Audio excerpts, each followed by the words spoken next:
Hi, my name is Josh Bohrn, Product Support Specialist for Epiroc, here with the Underground Division. Today we're going to talk about how to fill both DEF and diesel on a Simba ME7C. We open our door. DEF tank is located to the left. Twist 90, pull the cap. If you're equipped with the jugs, simply fill it with your jug or with your handle fill. To close, put back on, turn to 90, you'll hear a snap.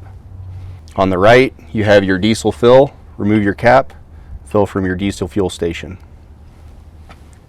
Back in the back, we have our DEF pump located at the rear. For servicing on that, contact your local Epiroc dealer or service center for more information.